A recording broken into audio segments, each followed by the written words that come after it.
Hello, I'm Chuck Wolf, Chief Executive for Charles J. Wolf Associates, LLC.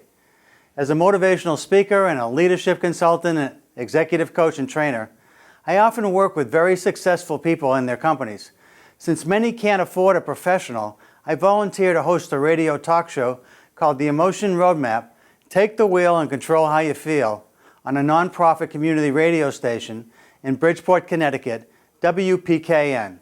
My reason for doing the show is to share with as many people as possible this wonderful process for helping people manage their own emotions and their relationships with others.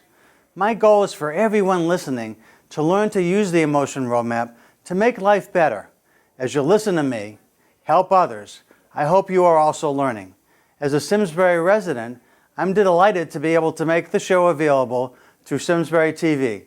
To learn more, go to my website, www.emotionroadmap.com. Thank you for listening and watching. And this is Chuck Wolf. This is the Emotion Roadmap. Take the wheel and control how you feel. Nice to be back here with you on this sunny day in Bridgeport, Connecticut. And for those of you who are tuning in for the first time, I'll tell you a little bit about the show in a moment. And for those of you who are regular listeners that are calling in, thanks so much for tuning in again. Again, the show is the Emotion Roadmap. Take the wheel and control how you feel. It's all about learning how you manage your own emotions and the emotions of others, or at least the ability to influence the emotions of others. The key to what the show is about helping people to be smarter, more intelligent about dealing with challenging situations where strong emotions are present and are making a difference. So if you are familiar with the show and you've been waiting for me to come back in and you want to talk to me about something in your life where you're feeling confused, uncertain, doubtful, just unclear how to proceed, and you want some help in something that has to do with your life in any meaningful way, whether it's at work, at home, in your community, whatever it is that might be disturbing you, confounding you, making life difficult for you. The Emotion Roadmap is all about understanding how the emotions that are in play can be altered to make life better and allow you to make a more clear and informed decision that will truly be beneficial. And we do that by trying to walk through your situation and understand what your situation is. For instance, if you have a presentation you're about to make to a group of people that you want to influence, it could be at work, it could be in your community, it could be at a religious institution where you belong, could be something you want to share with your family. And you know that you want to be very confident when you bring this discussion up, and this presentation is going to be really important that you sequence things right, that you pay attention to what the audience needs to hear, that you say it in a way that they can understand it. If it's likely to cause some resistance, how do you minimize any defensiveness? In any case, maybe you're feeling anxious about a conversation, presentation, meeting you're about to have, and you want to feel confident. How do you do that? So that's an example of what I mean when I say Emotion Roadmap, take the wheel and control how you feel. How do you get from feeling anxious to feeling confident? That's what the show's about, as those of you who listen know. But if you have something that you'd like to call about, let me give you the number. The number is 203-336-9756. 203-336-9756. Now, sometimes people have waited a week or two to hear me because I'm on the air from 12 to 1 p.m. the first and second Wednesdays. And if you're just tuning in, I'll give you the number again in case you're just anxious for me to answer the phone and try to deal with your situation. And the reason I like helping people on the phone like this, for those of you that are new again, it's because if I can help someone real time by using what I call my Emotion Roadmap to guide you to understand what you are feeling and what might be more ideal to feel, and to give you a plan for how to get there,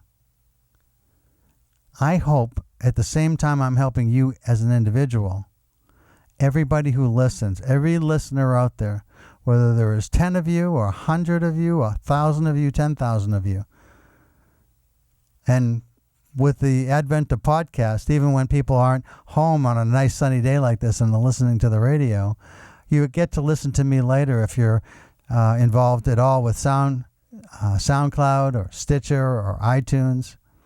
I also put some of my shows on Public Radio Exchange, prx.org. And so there are different ways to listen. And I hope that everybody that does listen is learning more about this novel idea of an emotion roadmap that helps you to take the feelings that exist in you today or in other people that you're personally trying to help. And you can help them or also help yourself by understanding how this concept of an emotion roadmap works. You see, when smart people are stuck, it's been my experience that it's almost always because something emotional is happening either inside them or it's happening with people they're dealing with or potentially going to be dealing with. And by being thoughtful and mindful of the emotions that are in play and how you actually want to feel, and if it's different than how you are feeling, how do you actually plan to get there? How can you not be better at dealing with these situations when you actually plan how you want to feel? So I'm hoping that makes sense to all of you out there. And so the best way for it to make sense, of course, is for somebody to actually call and I work with you and then we engage and people truly understand how the process works by seeing it in real time, helping you if you're one of those individuals who's got something you may want to call about. Now, I know it's not easy to call into a radio show to get some help, but folks, I've been helping people for a long time. Most of my life, in fact, most of my adult life anyway. And what I do and what I've done over the years, I've been a family therapist. I've been actually do a lot of executive and leadership coaching. I've actually coached in sports teams. I've actually worked with people in all kinds of different situations, mostly in recent years with big companies, but I've also worked in schools. I've worked in universities, I've worked with the government, I've worked with small companies, I've worked with families. So I have a lot of range of experience that I bring to the table to try and be helpful to you. So in helping you, everybody else that's listening gets helped as well. So let me give you the number and see if anybody's got something they want to call about, either at home, at work, in the community, wherever. 203-336-9756.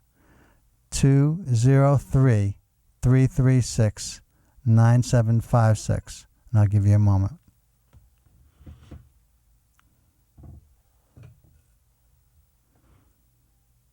Okay, so there's nobody that's been waiting to call. All right, one more time. I'll try it. 203-336-9756. I often think if I was on the air every day at the same time, that people would be more regularly tuned in and it'd be easier for people to know that they had this chance to call and it'd be a more regular thing than just a couple times a month. But a couple times a month is what I've got available to volunteer, and it's what works with WPKN here. I'm also very thankful for PKN being a place that I've been able to do this now. This show is actually now 10 years old. Well, if you're not calling in about something that's upsetting to you, confusing, disturbing, confounding, we got a caller. My apologies. I think I pressed, I just didn't connect you. You want to try again? 203-336-9756. And that was my problem. I just hit the wrong button. Here we go. Hi, this is Chuck Wolf. You're on the air. Who am I talking to? This is Rich from Brookhaven. Hi, Rick. How are you? I'm feeling well. How about yourself? Really good. Thanks a lot for asking. Okay. Couple of questions. I guess hopefully they're not too ultra-specific and like that, but I think they're pretty good ones. As somebody born and bred in the United States and spent most of my life here and all that stuff, I noticed that by and large the credo of many Americans, or most Americans, is a very high sense of optimism. In other words, a can-do spirit, and maybe it comes back to the pioneers or something like that. My dad traveled all over the world, and he worked for the airlines, and we had visited Canada and Europe and all that stuff. And it's not like we had a lot of money or anything like that. We're just working class people our whole life. But I mean, on the passes they used to get and like that, and it just, I guess, it opened my eyes up to a whole different way of looking at things, like going to a history museum in Ottawa and showing that, in their view, in the War of 1812 and the Revolution, the Americans were the bad guys. And I always thought we were always the good guys. That's more or less what I was taught. Or going to Europe and seeing that health care was a human right, unions were strong, people knew how to live life as opposed to worrying and thinking about what are they going to be in the afterlife, because most people were atheist or agnostic or whatever. And that sounds pretty sophisticated, but as a kid I absorbed all that stuff. So as an adult, I sort of had a life strategy of realism. In other words, just seeing what my five senses tell me, and, not at all a sense of optimism. Hope, yes, but optimism, no. And that kind of gives me a little different take on things, but I think it's a good thing. So I wonder what your take on as far as taking essentially a realistic view or an optimistic view of life. I think it depends in part on some circumstances, and I'll give you an example in a minute. But I think overall, a realistic view is preferred, only because there are times when an optimistic view causes you to misread certain situations. And, it's the idea of rose-colored glasses, right?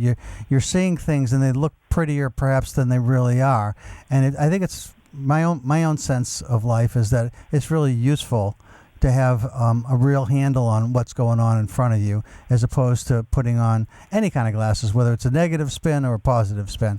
I like the idea of being realistic myself, so that appeals to me. On the other hand, there's at least one occasion where I tend to have more of an optimistic viewpoint, and that's about the idea of an afterlife. I mean, you've already complicated things with talking about, you had a kind of a big, broad brush of lots of things you brought into the conversation. So let me even add to it with the idea of afterlife. So the fact that nobody knows if there's really an afterlife is one of those things where, well, realistically, I don't know that you can determine if there is or there isn't. But if I'm going to choose one way of thinking about this, I choose optimism on that one. Okay. And I look at it, because what I take a lot of pride in my approach to this, Rick, is that I tend to be a pragmatist, and I see no upside to thinking that there is no afterlife, and I see some positive upside to a heaven, at least. And so, at least in that sense, I tend to I take a more of an optimistic view, where I just don't know, but where it seems like there's, in terms of understanding what's going on around me, I tend to be much more like what you said in the beginning, which is there's lots of things that happen, for example, with our country, where I think that there's been lots of great things that have happened in this country, and some not so great things too. And so I think that's more realistic, that there's a balance. The other thing to maybe add a little something to what I said and like that, and I experienced this as a kid, I guess, and as a teenager in the 60s and 70s, like hitchhiking up back when you could do that and not worry about getting killed or something like that in the hippie era and like that, up to Montreal, and go up there, and they have the sidewalk cafes and whatever, and the people go out there and they have their little glass of Perrier with their neighbors, and they just sit there in the evening, and instead of watching TV or sitting home and feeling disgusted, they interact with their neighbors and like that. And the zeitgeist of that, which again really impressed me, would be like, if they would talk about somebody who would die, who was maybe about 40 or 50, and they were young, relatively young, and they basically lived life to the hilt, enjoyed themselves tremendously, weren't reckless or anything like that, or opposed to somebody who lived to 85 and they ate lentils and paid their bills on time and just did everything exactly by the book and like that and wasn't that happy, their response to the person who lived longer would be how sad. You know what I mean? And so I that do. maybe Gallic thing in Europe, I saw more of that the people over there really knew how to live life, whereas sometimes Americans, I think we rush around so much, and maybe because we don't have a national health system, we don't have guaranteed daycare, we don't have college education that you might pay two-thirds of your income in taxes for, but that you can take for granted. And there's trade-offs on all that stuff. But the point is, I think that allows the people over there to live life more with more peace of mind. So I'm not saying it's better or worse, but it just opened up my eyes that our way is not the only way. I agree with that. I think you make some interesting points. I'd like to put a bit of a caveat around this. I think sometimes people that eat lentils and pay their bills on time and live to 85 and do all the things that they feel are the right things to do can also be very happy. That's true too. There was a cute story in the Manchester Guardian in England the other day. This woman who was 104, who I think would probably fall into that category. So she had some sort of a terminal illness, but the thing is, she was mentally and all that still okay and all that stuff. So one day she called up the police chief and said, I've been good all my life. I did all these 15, 20 things perfectly in my life and like that. So now what I've always wanted to do is get arrested. So they arrested her, and she had the orange jumpsuit, the perp walk, really intense questioning, and at the end of it, the police chief and her had some tea and some scones. So I think that's pretty good. One last question, and this is and look, I just want to add. I'm 65. There's two things I've started doing in the past 2 years that I wish I would have known younger, and maybe this is a cautionary tale to other people. One is when you see somebody doing something good or something exceptional, like an employee or whoever, compliment them. And I find people are so unexpectedly happy about that. The second thing that I was very slow to learn all my life, to my detriment, that I finally learned in my older age, is the importance of unwritten rules. Like at work, for so many years, I always went by all the written rules, but things went kind of, not 100% and like that. But now that I know all the unwritten and unspoken rules and like that, it goes so much more smoothly. So if you're, maybe don't have the biggest social network and you're a young person or something, and you want to find out what are the unwritten rules at college, at school, at work, or something like that nobody says, but if you transgress them, things are going to be hard for you. How do you find out those unwritten rules? That's a great question, it brings to mind a memory for me that I'll share because I think it helps to answer the question, at least in terms of the importance of the question, not necessarily how you actually find out, but I think it's we can chat a bit about how you find out. But I had the experience of having a change in careers some years ago.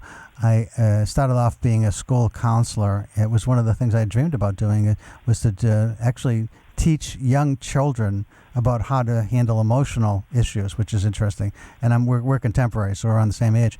I'm a little older. And so one of the things that I did as a young person was I was the first elementary school counselor in the state of Iowa, and I was teaching kids how to handle anger and depression and humiliation and embarrassment and anyway, in doing those things, I was working with lots of different kinds of people, and I was on title funding, and the title money ran out. And despite the fact that the title money ran out, I was working with families and with I wasn't just working with kids. I was working with their teachers and with the principal. That was the model I was trained in. It was an amazing experience, and people came out in the school system. About 300 or 400 people showed up one night when the school system said we're going to have to stop this program, and they said we don't want you to stop the program, but they couldn't find some way to support it. So I decided to change careers at that point, and I ended up getting into Harvard, and I went to Harvard Business School to work for a year and a half, and it put me into a great place to work for a great company at the time. Was Exxon, before it was ExxonMobil. And when I went to work for Exxon, it was like an amazing experience because they actually did a really remarkable developmental channeling of every person that worked for them. They went to the best schools. They hired the people that were at the top of their classes. They paid them the most money of anybody for the jobs that they gave them. And they spent enormous amounts of time thinking about how to develop people. So it was a great place to be. Except what they normally did was they brought people in their 20s, early 20s, right out of either an engineering school like MIT or someplace, or an MBA program like Harvard's MBA program. But they didn't hire anybody in the middle of the careers. And I came in around 35 years old, and I didn't know the unspoken rules. Right. I knew the spoken ones. I mean, I could read, and I was a smart guy. So I saw all the stuff that I thought I was supposed to know. And then one day, the person I worked for, who was a wonderful man, he sat me down and said, "You know something, Chuck? I see you've been having some trouble in certain places with some people, and I haven't been really as thoughtful as I needed to be with you. And I can tell you why. I'm going to do something about it, but I want to apologize to you because I just treated you like everybody treats everybody here, as if you were somebody who started with us, and you didn't. And there are some things that you've done that you wouldn't know not to do because you didn't start with us. And I want to walk you through some of the instances that I've heard about and talk to you as much as I can to be as upfront as I can with you about some of the things that might be different than where you've worked before. Because I've never had this conversation with anybody else, because everybody else I've ever mentored or managed has always been from day one when they came out of school, started with us, and we knew how to treat them when they were first with us, because there was a whole onboarding experience and orientation experience that was part of your development that you never got. Right. And so I think your point's wonderful, because I think anytime you change cultures, and lots of people change cultures now, they might go to the same job in another company, but it's a different culture. Right. And when you're in a different culture, what are the unwritten rules, and how do you find out about them without somehow making a mistake first? And through trial and error is the only way you learn. Is there something that organizations can do? Is there something as an individual can do? And, I don't have a great answer for that other than to try and ask people that you trust about what are some of the things that people know here that aren't written down anywhere.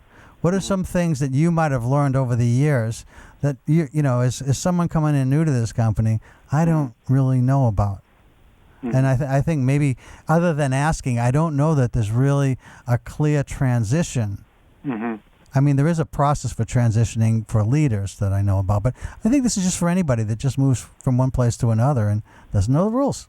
I think two things. I think one is that I guess you watch what other people are doing, and that would be one thing. But I think the now I may be being a little pessimistic here, but I think sometimes in the contemporary job market, especially like people within the management world and like that, at least from what I can see, a lot of times it's like a game of musical chairs, where you have 99 people in 100 chairs, and eventually you end up with one person, that's the winner and 99 losers. So it's a culture of fear, and scarcity, whereas people are kind of pitted against each other and always in competition with each other and like that, which is probably not the most intelligent or best way to run a company. But I think sadly a lot of companies are run like that.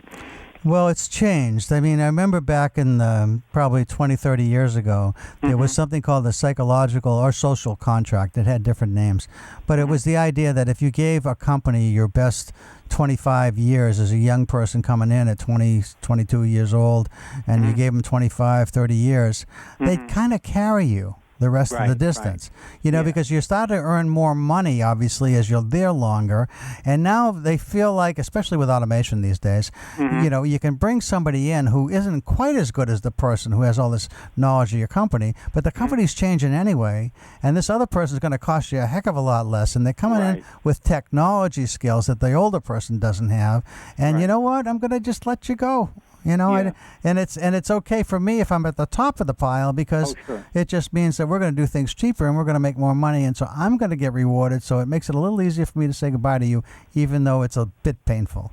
There's only two downsides to that, and like that, it reminds me of like in 1980, there was a thing on the news where the head of the United Auto Workers was going to an auto plant, and then the whoever it was, Lee Iacocca or Ford or whatever, was showing them, robots making cars and like that, So the union guy looked at the CEO and said, how many cars are the robots going to buy? So in other words, like if eventually everything is automated and the only jobs out there are funeral directors, prison guards, and police, they're not going to be able to buy all the stuff that other people make. So it's a little bit of a conundrum for the people on the top. They have to be careful with too much automation because then they hurt themselves, Well, it's a huge issue going forward for all of us. When I was just thinking about that. I actually did a tribute to Lee Iacocca on last week's show because I actually did a case study about him when I was at Harvard Business School, and he just passed away. You may know. But anyway, the cars are becoming robots, right? They're going to be self-driving. Yeah. That's it. All right. Listen, good talking to you. You too. Answered all of my questions. Rick, thanks so much for the call. I really appreciate it. It was a pleasure to talk with you too. Anytime. Okay. Thank you very much. You take care. Bye-bye. Bye-bye. Okay. So I wanted to thank Rick for calling, and if anybody else has something you'd like to call and chat about, 203-336-9756. That was kind of a wide-ranging phone call, I guess, huh? It's interesting to think about our country, isn't it? It's one of those places where I've always found in life that things are not so black and white. They tend to be more gray. This might be a call for me. Hold on. Hi, this is Chuck. You're on the air. Who am I talking to, please? Hi, my name is Rich from Ansonia. Hi, Rich. How you doing? I'm doing all right. Yourself? I hope I have you on in the background. I hope it's not causing any problems. Well, I can hear you. I can hear you fine so far. So far, so good. Excellent. I'm new to your show. Just happened to hear you as I'm always listening to 89.5. But I've always had a lifelong problem with kind of regulating my emotions, making sure that I'm in charge of them and they're not in charge of me. Okay. I've had a colleague. I've had a colleague recently recommend a book to me that I'm enjoying so far. I'm only less than halfway through. Eckhart Tolle's The Power of Now. And I'm curious if it's something that you have familiarity with in general, that publication. The Power of Now. No, I'm not. What is it? What is it saying to you? And what is it? I mean, is it helping you with what you just talked? And by the way, what was your first name again? Rich. Rich. Is it something that's helping you with regulating your emotions? Is that why you're reading it? Yeah, so far. And it was actually a business colleague who recommended it. So I had originally thought it was like a motivational guide, more along the lines of what color is your parachute or something like that. Right. And it's actually much more of a spiritual guide. So that kind of surprised me. Okay. Without really, going along any specific religious philosophies, just the idea that if your mind is running all the time, then it's a tool that's not being used properly. And that some people make a mistake of identifying themselves with their thoughts, that their thoughts are them. And if they're not thinking all the time, then they're not really being, I guess. And I felt some understanding of that. Like, my mind is kind of racing a lot. I have hyper ADD, so that has been diagnosed, and, depression and anxiety that's come with it. So it's just interesting to say, this book kind of says, okay, well, the thinking mind is going to run all the time, but try to observe it. Try to step away from the thinking mind and kind of watch the thinker is kind of one of the pieces of advice. And it's kind of supposed to help crumble away the idea that your entire ego is made up of this false sense of self that you've been kind of self-perpetuating. And is this helpful to you? So far it has been, yeah. For me, the biggest problem has just been I got divorced just over a year ago. Yeah. And I was very attached to some stepchildren that I'm no longer allowed to see. I'd kind of played Santa Claus with them from ages 3 and 5 till about 10 and 11. 10 and 12. So it's been hard, that really clear separation. And, I've been trying to do the positive things, keep working, keep social, keep an eye on exercise, water intake, all the things the doctor would tell you. It's still not easy. So Sure. I'm just, any advice is great. Okay. Well, I'm trying to listen for what specifically that you're going to take away from what you're reading that's helpful. And it sounds like if you can just kind of step back a bit from and kind of like be a third party observer of yourself in some fashion and kind of look at what's going on with your life and your mind and then try and influence it from above somehow. Does that sound sort of close? Yeah, that's where it seems to be heading so far. And the idea that your brain is just a tool, and if it's running all the time, then it's a tool that's not doing you well. It's running you instead of being the instrument that you need it to be. And that constant thought is not good. You need to be able to, relax your mind. It touches on mindfulness and all that good stuff. Okay, so recently, let me see if I can be helpful. So first of all, again, this concept of the show is called the Emotion Roadmap. Take the wheel and control how you feel, and you're wanting to have more control over your emotions, and so you want to have you want to hang up this phone after we're talking more confident that you have some plan that's going to allow you to be more, in control of your emotions, I guess, right? Yeah, correct, and maybe be more consistent. I just do find, and part of that's the ADHD, the swinging. But I do find there's times when I'm feeling pretty positive and I'm accepting of what's happened and where I'm at right now, and just trying to think about today and tomorrow. And then there's other times when I think a lot of it's just normal for divorcees in general to have a lot of doubt. Did I make the right decision in leaving? There's a lot of second guessing yourself sometimes. Okay, so currently you're dissatisfied with the way that you are managing, and so you want to be satisfied and confident that you've got a plan that's working, that is helping you to be better than where you are right now. Sound right? Right, because in any event, I'm not going to be much use to myself or anybody else if I'm not, happy with myself. Is how I'm kind of looking at it, or conducting myself in a way that I can live with. And so happy comes from being more in control and more consistent. Yeah. Yeah, it's funny. I even think sometimes of what Mr. Rogers said when we were kids on TV about, isn't it nice to know that you can stop anytime you wish, anytime you want, and really kind of grab hold of your anger and have that sense of control. And I'm thinking, wow, that's relevant to a lot of adults I know, including myself. Sure. Yeah, actually, Mr. Rogers was really way ahead of his time. It was a wonderful movie. I don't know if you saw the movie about him recently that was out a couple of years ago. Yeah, he really... Yeah, an amazing character. He seemed to just understand a lot about, and I thought that was great. He decided to dedicate his life to, similar to what you say you're doing there, right. Helping people manage their emotions. He's starting with children. Right. Well, let me see. First of all, it's always useful, just so everybody understands how this works, is to say, so, you've been struggling with these things for a long time, and I have a thought and some ideas that I'll share with you in a moment. But before I share them, it's always useful to kind of know is where are you now? And so you told me about the book that you're reading, and that's a recent addition. But my guess is you've been dealing with this for years. So are there some other things that you're thinking about, too, that might be helpful to you, or that you might have tried that didn't work, or some things that you're thinking of trying that might work? Yeah, getting out and dating again, things like that.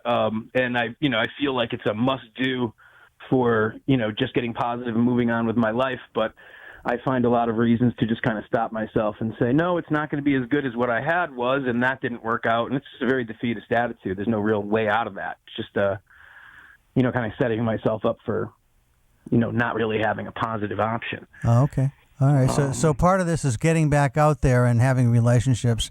Dating is one major facet of that, and you're kind of reluctant to make that step because the last situation was great, you thought, for a long time, and then it wasn't, and you're kind of afraid of going through that again. Right, and I think part of the guy who gave me the book, what he likes to say, a quote he loves, is everything you've ever really wanted is on the other side of fear, and I don't know how much you would agree with that, but that's.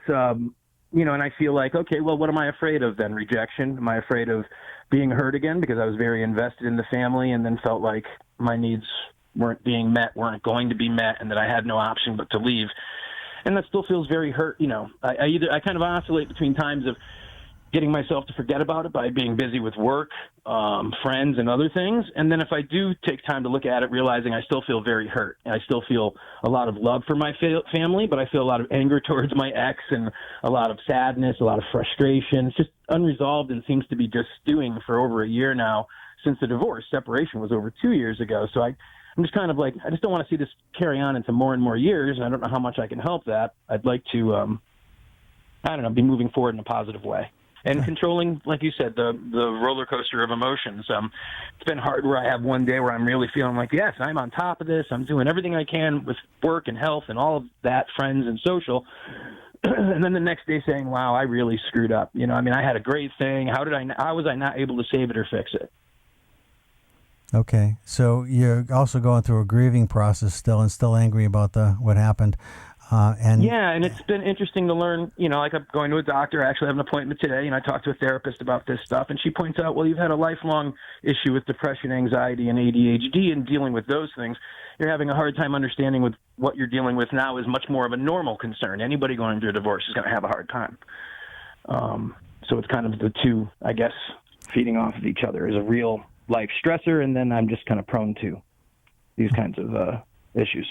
Okay, so again, just trying to explain to you and to everybody else who might be listening to us, Rich, it's the idea of trying to understand, okay, what is it you're experiencing, trying to get a deep dive into, what's the specificity behind what's causing you to feel the way you are, and then finally, let's talk a little bit about what we could do going forward, and that's where you are right now, and that's where the conversation is leading us. So I've got a couple ideas to share with you, but there is one other piece to this too, and that's to ask you, have you ever had some moments in your life where you felt like you were in control and it was working? And now, I mean, I know you can look back at the relationship you had and you thought that was it, but it didn't turn out to be that way.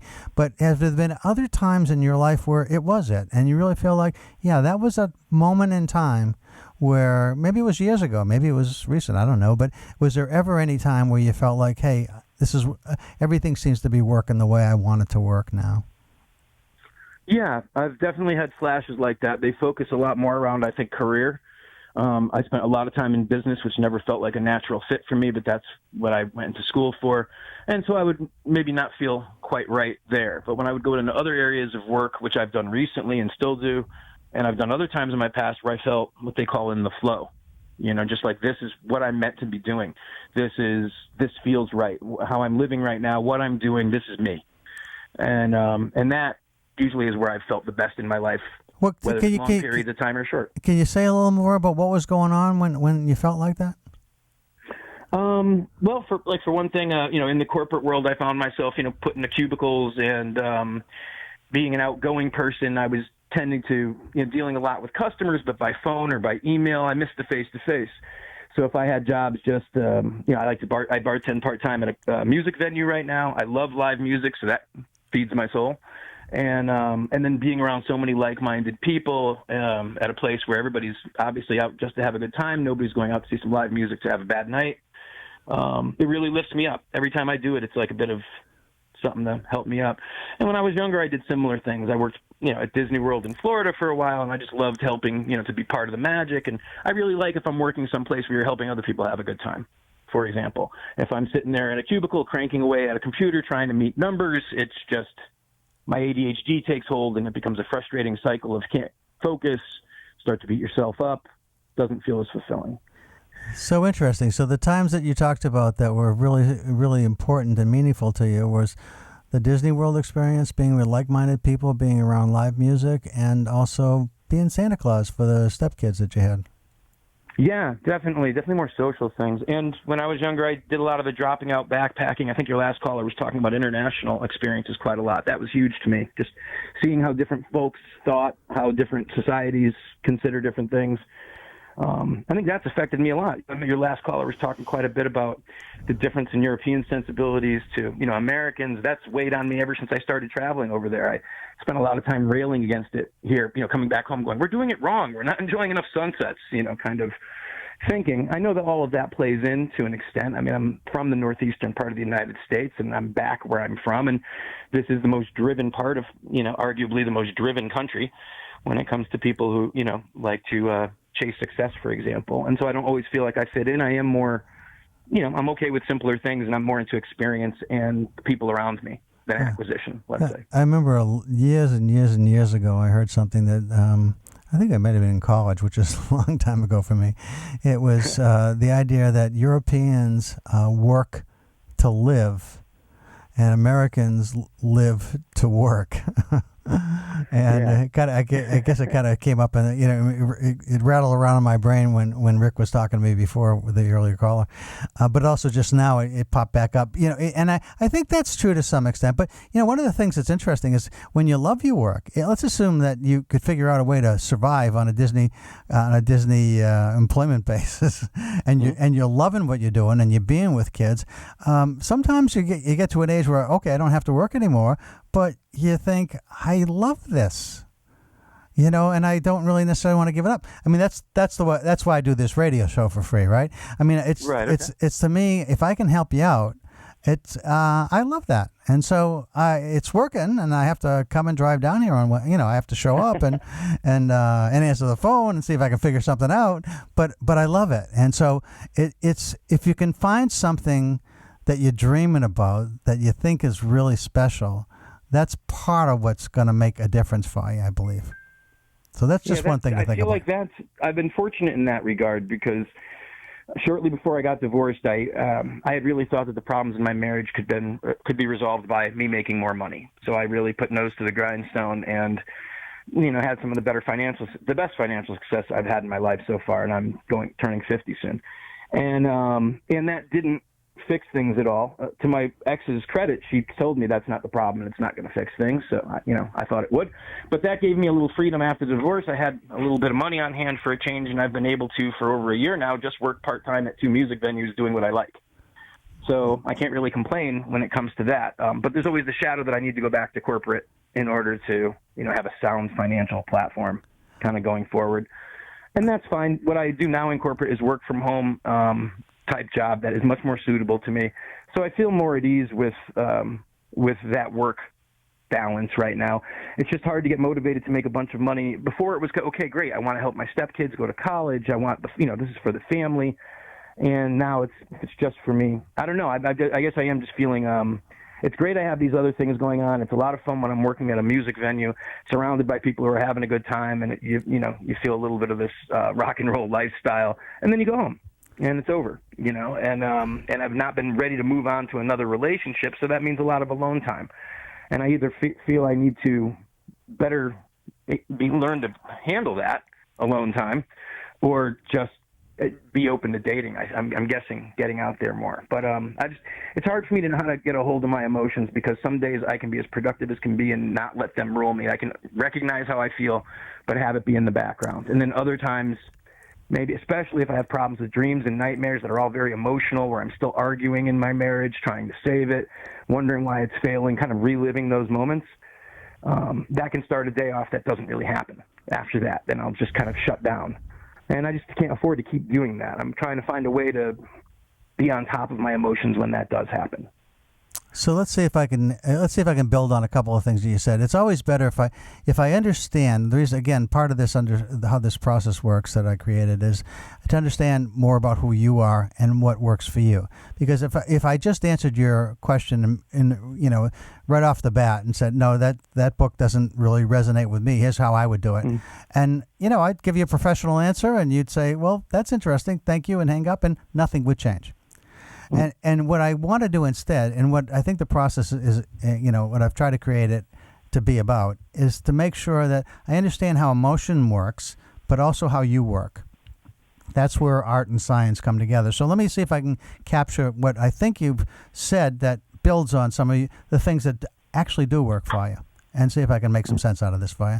So if you want to be confident and you want to feel less fearful, and believe in yourself and what's going to happen to go forward, that's going to make life better for you and give you more control, more consistent control, and understanding nothing's perfect. There's no perfect solution here, but you can make life better, I believe, Rich, by doing a few things.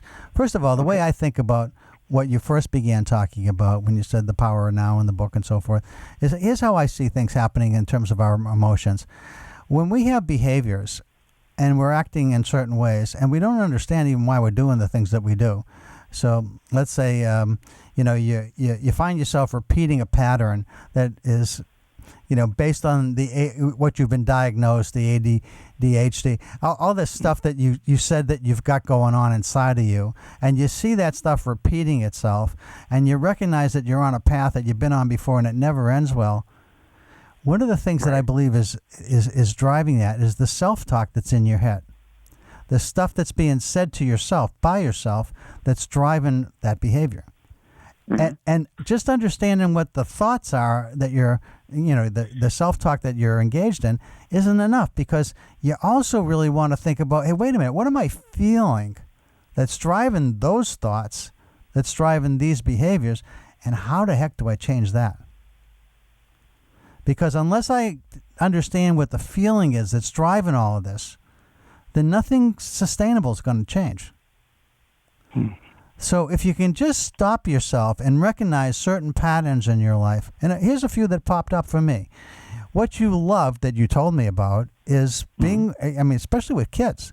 That was a big theme, right, that just showed up in our short conversation, that you enjoy working and being with kids and helping kids out.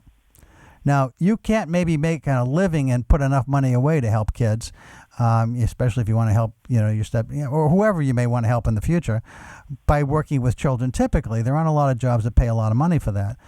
Some do, but most don't. And so maybe it's something you could do part-time, though. Maybe there's some way where you can involve yourself with children, whatever. I don't want to tell you how to do that, but maybe something might pop up for you where you're volunteering. And it's not every week, or maybe it is every week, but it's only a few hours.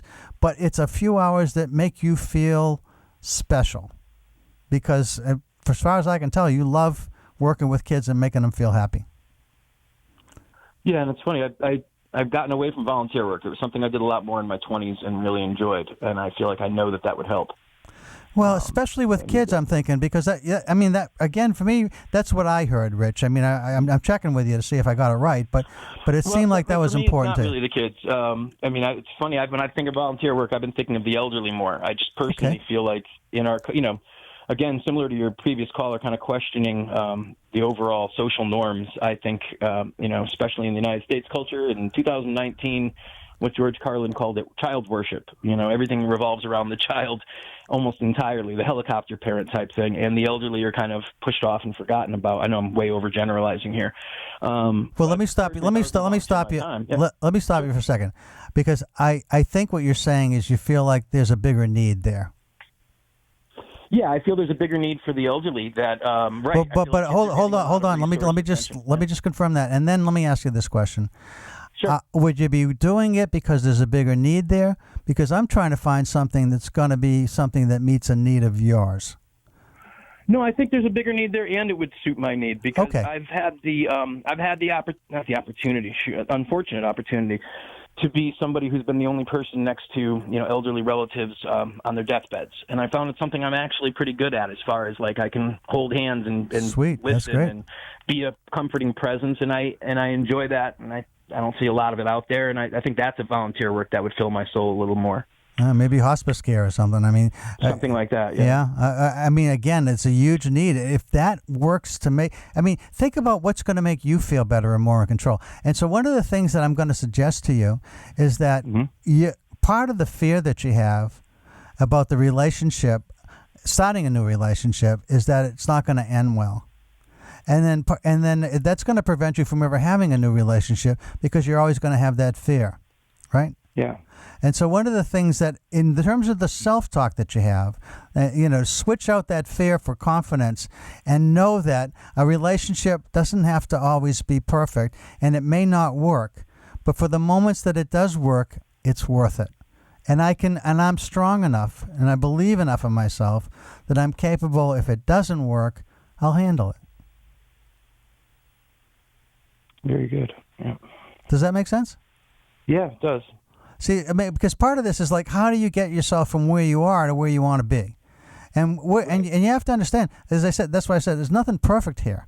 And the relationships, the new ones you might have, may not end well either. I don't know that, and you don't know that, and yet they may actually go pretty well. We don't know that either. And you'll never know unless you try. And you can only try if you feel like you're resilient enough and strong enough and brave enough to give it a shot. And you'll feel better about yourself if you're doing some of these other volunteer things. You're surrounding yourself with the music thing. You're doing some things already, right, Rich, that make you feel better about life. Yeah. You got a bunch of things going on that make you feel better. You're looking for that Yeah, that little push that's going to take you to the next level for yourself, which is, hey, I want to have relationships again with people. I don't want to be afraid anymore. I've been afraid for a year. I've been suffering for a year. I've been mad for a year. It's time to move on. That's the conversation you're having in your own head, I'm guessing. Yeah. I feel like I have a lot of love to give in this life, and I'd like some more love in my life. Giving and taking, back and forth. That's something that without the family, I certainly feel a void in. And at the same time that I lost my family, my parents were hoarders, like just as bad as the A&E show kind of shows. Yeah. Okay. And lost everything, and kind of were kind of forced to move to where my dad's from, Canada, and retire up there. Luckily, they have socialized medicine up there, and they're good, but that puts them out of range. I don't have any siblings or anything like that. So I know it was just kind of a double whammy of losing my old family and my new family at the same time. So you want that control where you feel like there's something in your life that's controlled, and the hospice care might give you that. Yeah.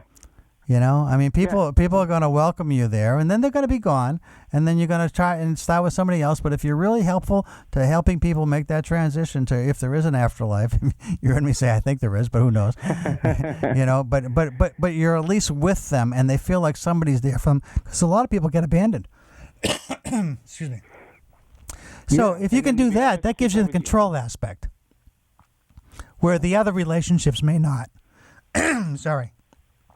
Does that make sense? And it does. But I don't want to hope sit back and never be in a positive, loving type relationship again with a partner, because I can't be in control. That would be to my own detriment. And you don't want to be in total control there. You want to let things kind of just happen. But if you need some control in your life, that's what I'm saying. Find some places in your life where you do control things, and allow yourself to have, whatever happens is going to happen in a relationship, and go into it knowing it's not going to be perfect. There'll be some times that it feels wonderful, like it did in the past, and sometimes where it says, you know what, this one isn't working anymore. But that just might be part of the deal. You don't know. On the other hand, maybe you find something that lasts. You don't know till you try, and you never fail until you give up trying. As long as you're willing to try, and as long as you're paying attention to how you're feeling and the messaging that you're giving yourself, I think that'll help you a lot. And because you kind of segmented different parts of your life. It seemed like, you liked helping people. That was clear. And you've kind of spotted where you're really good, and where there's a need that fills your need, as well as fills the need of people that may not have people around that want to spend time with them when they're, making that last transition. And if that's a place where you feel like you can excel, and you will control that'll be in control. And going to the music events and being like-minded people, that'll be in control too. So those are some places in your life that you do have control. And the place that you don't is on these relationships that may come through dating or through friendships. And, again, not every relationship works out the way you want. But unless you're willing to try and willing to risk, you never experience the benefits of what could be. I want to thank you, because I feel like you summed up what I need to hear. Just with one thing I'm highlighting here as I take notes: you never fail until you quit trying. I think that's something to keep in mind. And I always do feel better when even if I've had a rough day, as long as I've stuck at it, carried on and didn't let my emotions send me back to bed. Right. Or, right. Things like that. Then it always feels better. Well, I appreciate the call, Rich, and I hope that I suspect a lot of this is already working for you, and maybe I've given you a few other ideas that will take you to that next level. I hope so. Thank you. Yeah, you really did. I appreciate your help. Thanks again for the phone call. You have a great day. You too. Take care. Bye-bye. Okay, folks, you've been listening to WPKN 89.5 FM, and we're in Bridgeport, serving Fairfield, New Haven, and Litchfield counties in Connecticut, and Suffolk County and New York's Long Island. And we stream around the world on WPKN.org, and you can hear us on Stitcher, on SoundCloud, and on iTunes for the talk shows, or at least for my shows. I put them up there. And you can also hear some of my shows on prx.org. I'd like to tell you I'll be back in the beginning of August next, and I have a show, the live show I'll do the first week. And the second week, I'm going to have a show on the air that is featuring one of a Hall of Famer in my field, a fellow named Richard Boyatzis, who I interviewed just last week, actually, and it's now just going to the final stages of editing and going to be available for the middle of August. And I encourage you all to listen to it. Great show, and somebody who really understands how to help people change. It's his new book, and we talk about how we got to be writing that book and what the book's about. So I want to thank everybody for tuning in and for listening. Again, this is Chuck Wolf. You've been listening to the Emotion Roadmap, Take the Wheel and Control How You Feel. It's a summer day. One of the themes that I had hoped to talk about if we didn't have callers, it was just, what are you doing in the summertime to make yourself feel good? You get that wonderful sunshine out there. And a couple of things that I can suggest is, one is if you're using sunscreen, the appropriate kind of sunscreen, by the way, and I find out there's good sunscreen and there's not so good sunscreen, and I'd ask you to look that up rather than me explain it. But there are some differences, and the good one, of course, is more expensive. But anyway, let's assume you get out in the sun. The sun does actually create happiness in people. There's actually a chemical reaction from the sun. And one other thing that I wanted to share is that when you dig in the dirt with your hands, there is also a chemical reaction that takes place between you and the dirt that actually creates dopamine and the kind of hormones that drive people to feel better about life and about themselves. And so I encourage you to do some gardening and some walking in the sun, everybody. Hope you enjoy the weeks ahead, and I'll be back with you in August. Again, thanks for listening. This has been WPKN 89.5 FM. Chuck Wolf, you've been listening to the Emotion Roadmap. Take the wheel and control how you feel. Take care now. Bye-bye.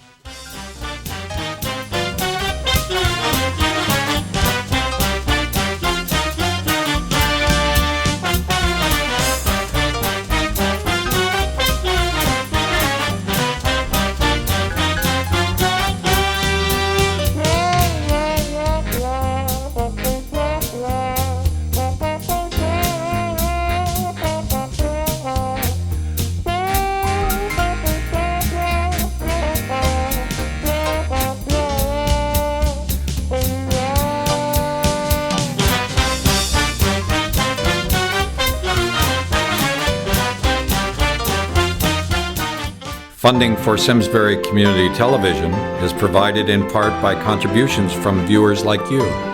Thank you.